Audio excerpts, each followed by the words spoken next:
Yo, what's going on, guys? Chris Barnard here, Overtime Athletes. I have a new top 10 series for you. It's going to be top 10 speed, or top 10 top speed drills. So after your acceleration phase, guys, I've done actually a top 10 drills on that. Check that out. There's two phases essentially. There's actually three phases with a transition, but really what we're worried about, and essentially with you team sport athletes, if you're not a track runner, if you're getting faster for football, basketball, baseball, whatever it is, really two phases I want to focus on is acceleration and top speed, and that's what we're dealing with here today. So with number 10, we're going to go ahead A skips and B skips. These are a huge staple in all of track sprinters. Anybody who wants to get fast, these are a rhythm that you should be performing in your warm-up. It's A skips and B skips. So let me go ahead and break it down and explain.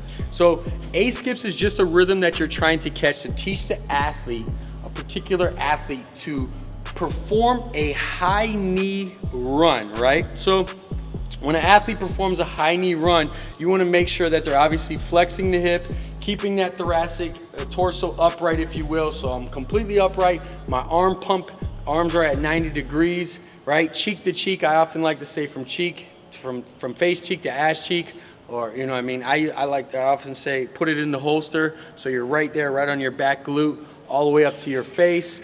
Keeping it at 90, not basically coming across the elbow. You're keeping that locked.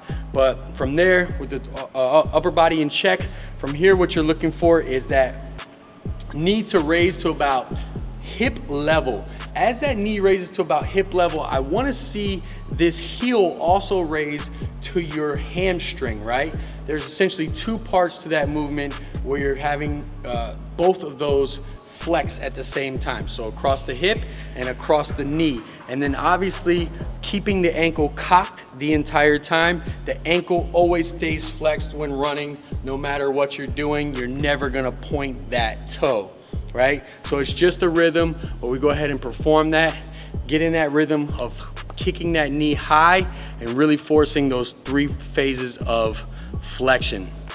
Now, as far as B skips go, you're just taking it one step further. Now, to break down what we did in A, right, and then transferring over to B, B essentially is just releasing of the hamstring. The number one reason why athletes tear their hamstring when sprinting is because they don't, right? Their mechanics are off, because what happens is when they go to release that hamstring, it's still flexed, and they're actually reaching for that next step, and when that muscle's tight, they actually tear it apart. So what you want to look for in the B skip is for you to be able to perform that movement, release that hamstring, pull down into your next stride. Again, it's just another rhythm type movement to teach you sound mechanics when sprinting in top speed in your cycle.